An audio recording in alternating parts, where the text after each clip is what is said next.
मजबूर बाई. मी लहान मुलांची आई होती आणि मला नोकरी मिळत नव्हती. त्यामुळे मी मजबुरीमध्ये पुरुषाचा वेश धारण करून ड्रायव्हरची नोकरी सुरू केली. माझे मालिक खूप चांगले होते आणि रोज माझ्याशी खूप गप्पा मारीत होते. एक दिवस त्यांनी मला सांगितलं की मी एका मुलीवर प्रेम करीत आहे. मी त्यांना म्हणाले, आपण खूप चांगले आहात. कोणती पण मुलगी आपल्यासोबत लग्न करायला तयार होईल. परंतु माझी दुनिया तेव्हाच हलली जेव्हा त्यांनी त्या मुलीचा फोटो दाखविला. कारण ती माझं नाव मालिनी आहे. मी माझ्या आईवडिलांची एकुलती एक मुलगी होती. मला वाचण्याची आणि लिहिण्याची कोणतीच आवड नसल्यामुळे मी 12वी नंतर शिक्षण सोडून दिले. माझा संबंध एका खात्यापित्या घराशी होता. माझ्या वडिलांना 2 भाऊ आणि 1 बहीण होती. सुरुवातीपासून माझ्या घरामध्ये इस्टेटसाठी भांडण चालू होते. बाबा नेहमी कोर्टाचे धक्के खात होते, कारण माझे काका आणि मोठे बाबा हे दोघेही आमच्या हिस्स्याची प्रॉपर्टी हिसकावून घेण्याची विचार करीत होते. माझा वेळ असाच जात होता. त्यात मला अशी खबर मिळाली की माझी सगळ्यात चांगली मैत्रीण मानवीचं लग्न आहे. मानवीच्या घरचे लोक खूप श्रीमंत होते. मानवीने खास करून मला आपल्या फंक्शनमध्ये बोलावलं. मी तिच्या मेहंदीच्या फंक्शनमध्ये गेली. तेव्हा घरी यायच्या वेळी मला खूप रात्र झाली होती. रस्त्याने एक भरधाव वेगाने गाडी येत असताना अचानक माझ्याजवळ येऊन ती गाडी थांबली आणि कोणीतरी माझ्या तोंडावर कपडा ठेवला आणि मी बेहोश झाली. डोळे उघडले तेव्हा स्वतःला तळघरात बघितलं, जिथे अगोदरच काही मुली मौजूद होत्या. एक मोठा हॉल होता. त्या हॉलकडे बघून मला जास्त भीती वाटत नव्हती की हा कैदखाना आहे. तिथे छोटे छोटे मुलं पण होते. हे बघून मला खूप राग आला. ते मुलं माझ्याकडे एकटक बघत होते.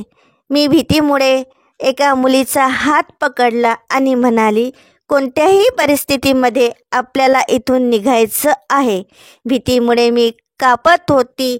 मला आपल्या सोबत आपल्या आईवडिलांची पण काळजी वाटत होती. माझ्याशिवाय त्यांचा देखील रडून रडून खूप वाईट हाल झाला असेल. सर्व मुली रडत होत्या आणि मुलं ओरडत होते. मी एका मुलाजवळ बसली. तो मुलगा मला खूपच चांगला वाटला. मला त्या मुलावर खूप दया आली. त्याला बघून असं वाटायचं की तो मुलगा जमिनीला घुरत आहे आणि विचार करीत आहे की कसंही करून इथून निघण्याचा रस्ता मला मिळाला पाहिजे. मी त्या मुलाच्या डोक्यावर प्रेमाने हात फिरवला आणि म्हणाली, तुम्ही या सैतानाच्या हातामध्ये कसे आले? मी प्रश्न करताच तो मुलगा रडायला लागला. लगेच काही लोक तिथे आले आणि सर्वांना जनावरासारखे मारत ठोकत म्हणत होते, चला, तुम्हा लोकांना दुसरीकडे घेऊन जायचं आहे. तिथे जवळजवळ 50 लोक कैद होते आणि या सर्वांना दुसरीकडे शिफ्ट व्हायचं होतं. या अंधाराच्या कैदखान्यात सूर्याला बघून खूप दिवस झाले होते. काहीच पत्ता लागत नव्हता की सकाळ केव्हा होत होती आणि केव्हा सायंकाळ. इथे मौजूद असलेल्या काही लोकांकडून जबरदस्तीने सप्लायचं काम करून घेत होते. आता मलाही या दिवसाची भीती होती की ज्या दिवशी हे लोक मला पण या घिनवण्या कामामध्ये लावून देईल. नेहमी आपण ज्या वस्तूपासून भीतो, नेमकं आपल्यासोबतही तेच होते. आता हे लोक इथे मौजूद असलेल्या सर्व लोकांना नशाच्या अधीन करीत होते. एक दिवस मला पण एक दुसऱ्या रूममध्ये घेऊन गेले. जो मुलगा इंजेक्शन देत होता त्याच्याजवळ मी जाऊ लागली आणि त्याने आईवडिलाबद्दलच्या सर्व गोष्टी माझ्याजवळ शेअर केल्या. मी खूप रडली. मला विश्वास होता की हा हादसा होण्याच्या नंतर माझे आईवडील जितेजी मरून जाईल. माहीत नाही लोकांनी माझ्या आईवडिलाजवळ काय काय सांगितले असेल. त्या मुलाने ज्याचं नाव मोहित होतं त्याने मला प्रॉमिस केलं होतं की एक दिवस तो मला इथून बाहेर काढेल, परंतु या अगोदर व्हायला हवं होतं. कोणीतरी त्याला पोलिसाच्या हवाली केलं. म्हणतात ना, वाईट वेळ निघून जाते, परंतु ज्या धक्क्यातून तो जात होता त्यालाही पता लागते की वेळ कशी निघून जाते. एक रोज आमच्या निगराणीवर जो व्यक्ती ठेवला होता, अचानक त्याला चक्कर आली आणि पडून तो बेहोश झाला. या संधीचा फायदा घेत मी तिथून पळाले. सुनसान रस्ता होता, सडकीच्या बाजूने घनदाट जंगल होतं. मी त्या जंगलात घुसली आणि मोठ्या मुश्किलने स्वतःचा जीव वाचवीत तिथून निघाली. रात्र खूप झाली होती. मी सडकीवर जाणाऱ्या गाड्यांना थांबविण्याची कोशिश केली, परंतु रात्रीच्या वेळेस कुणीच स्लिप द्यायला तयार नव्हता.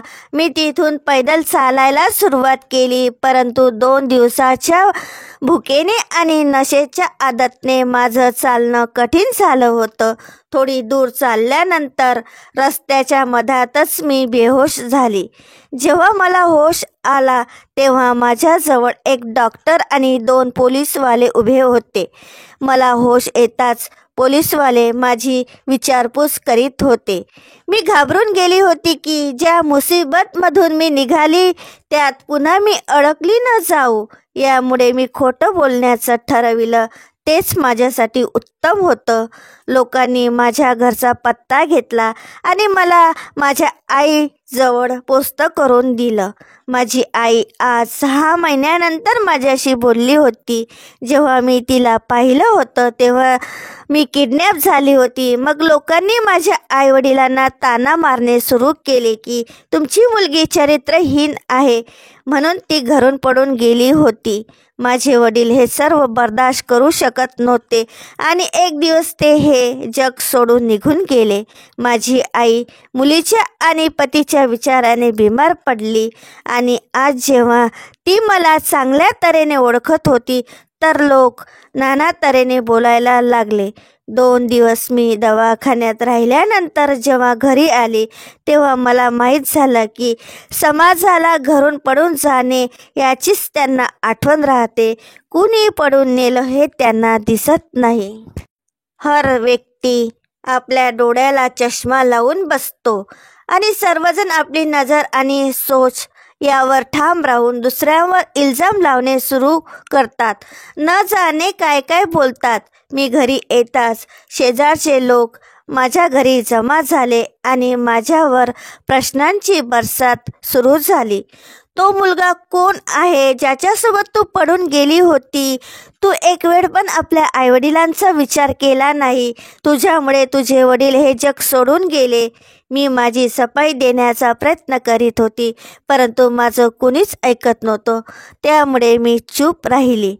लोक माझ्या आईला म्हणाले, कदाचित जर तुम्ही आपल्या या आवारा मुलीला घरात ठेवले तर तुम्हाला समाजामधून बाहेर काढल्या जाईल.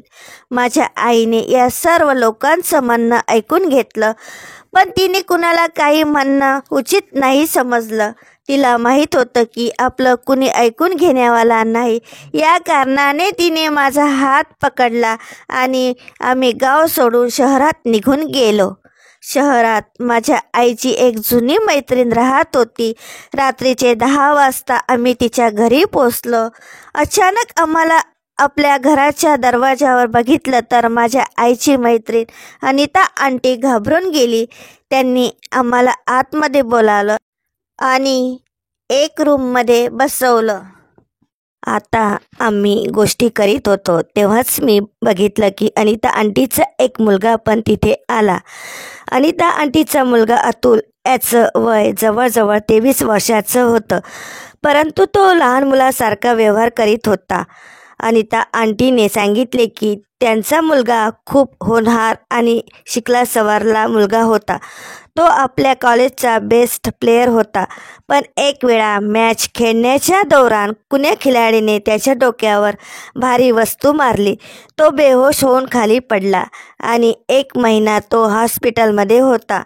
त्याच्या हालतमध्ये सुधार तर झाली, परंतु त्याच्या डोक्याचा एक भाग खराब झाला. त्या कारणाने लहान मुलांसारखा व्यवहार करतो आहे. आम्ही दोघी मायलेकी अनिता आंटीच्या घरी राहू लागलो. अतुल नेहमी आपल्या खोलीत पडून राहत होता आणि आपल्या आईजवळ जिद करून आपली गोष्ट मानून घेत होता. अतुल माझ्यात मिसळला होता. खूप रात्रीपर्यंत तो माझ्यासोबत गोष्टी करीत राहायचा. हळूहळू वेळ खूप चांगल्या तऱ्हेने जात होती.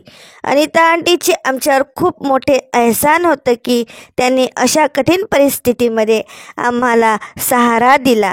हेच आमच्यासाठी खूप मोठं होतं. माझी आई अनिता आंटीसोबत दुसऱ्याचे कपडे पण शिवायला लागली आणि घरातील काम पण करीत होती. काही दिवसानंतर माझ्या आईच्या मैत्रिणीने आईजवळ एक वेगळीच इच्छा दर्शविली. तिची इच्छा होती की मी अतुलसोबत लग्न करावे. माझी आई अनिता आंटीला म्हणाली, आपल्या घरामध्ये सहारा देण्याची एवढी मोठी किंमत नको मागू. परंतु अनिता आंटीने शर्त ठेवली, एकतर तुम्ही माझ्या मुलाशी लग्न करा, नाहीतर आमच्याशी वेगळं होऊन दुसरीकडे बंदोबस्त करा. अनिता आंटीची ही शर्त ऐकून आता आमचाही आमच्या नशिबावर विश्वास नव्हता. माझी आई म्हणाली, काही झालं तरी मी तुझं लग्न अतुलसोबत होऊ देणार नाही, कारण तो पागल आहे. परंतु माहीत नाही का अतुलसोबत राहून मला त्याच्यासोबत खूप लगाव झाला होता. तो कसाही असला तरी मला तो खूप चांगला वाटत होता. मी आईला समजावीत म्हणाली, आई, जर इथून आपण निघालो तर मग आपण कुठे जाऊ? आपला तर कोणताच ठिकाणा नाही. हेच उचित होईल की आपण अनिता आंटीची गोष्ट मानून घेऊ. माझ्या या निर्णयावर आई रडत होती. माझी एक मुलगी होती. नशीब कुठे घेऊन आलं. आम्ही दोघी मायलेकी एक दुसऱ्याला बिलगून खूप वेळेपर्यंत रडत राहिलो. काही दिवसानंतर माझं लग्न अतुलसोबत करून दिलं. माझी आई माझ्या लग्नात खूप रडली, परंतु मी काय करत होती? मजबुरीने हे सर्व करण्यास मला मजबूर केलं. दिवस असेच निघून जात होते. अतुल मला मैत्रीण मानित होता, परंतु पत्नीचा काय अर्थ होतो हे त्याला बिलकुल माहीत नव्हतं. एक दिवस एक भिकारीण माझ्या दरवाजावर आली आणि खायला भीक मागित होती. मी तिला पोटभर जेवू घातलं. ती म्हणाली, तुझी हर मनोकामना पूर्ण होईल. तिच्या बोलण्यावर मी हसली. माझ्या नशिबात तर एक पागल पती होता. याच्यापेक्षा मोठं दुःख आणि काय होऊ शकते? मी भिकारीणला जेव घातलं तर भिकारण म्हणाले, जा मुली, तुझा पती तुझ्यावर खूप प्रेम करेल. काही दिवसांनी मी महसूस केलं की अतुलच्या हालतमध्ये दररोज सुधारणा होत होती. आम्ही त्याचा इलाज पुन्हा सुरू केला. ह्यावेळेस डॉक्टरलाही पूर्ण उमेद होती की अतुल लवकर ठीक होईल. माझा पूर्ण दिवस अतुलची देखभाल करण्यासाठी निघून जात होता. परंतु माझी मेहनत यशस्वी ठरली आणि अतुलच्या हालतमध्ये सुधारणा झाली. आता तो पहिल्यापेक्षा खूप चांगला झाला. परंतु अतुल ठीक झाला ना झाला माहीत नाही. माझ्या सासूला काय झालं? ती माझ्याशी नफरत करायला लागली आणि अतुलला माझ्याविषयी भडकून देत होती. या खराब हालतमध्ये नशिबानेही मला साथ दिली नाही आणि माझ्या आईची तब्येत खूप जास्त खराब झाली. माझ्या आईचा इलाज करण्यासाठी माझ्या सासरच्या लोकांनी साथ दिली नाही. अचानक माझी आई हे जग सोडून निघून गेली. आता मी बिलकुल एकटी राहिली होती.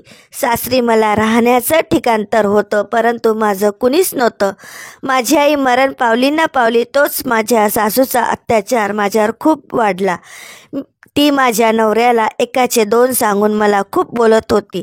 अतुल पूर्वीपेक्षा खूप चांगला होता, परंतु तो आईच्या हातचा खेळणा बनला होता. त्याची आई जसं म्हणेल तसा तो तिच्या इशाऱ्यावर नाचत होता.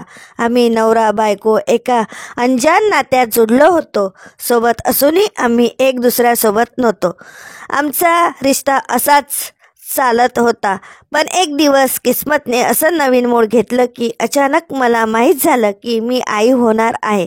परंतु आई होण्याची खुशी मला थोडीसुद्धा झाली नाही, कारण अतुलच्या आणि माझ्या रिश्त्यात दरार होती. आमच्या येणाऱ्या मुलासाठी हे ठीक नव्हतं. माझ्या मनामध्ये भीती होती की अतुल चांगला बनू शकत नाही. जो व्यक्ती चांगला पती बनू शकत नाही तो चांगला बाप कसा बनू शकतो? या भीतीने मी आपल्या मुलाला या दुनियेत आणण्यासाठी घाबरून गेली होती.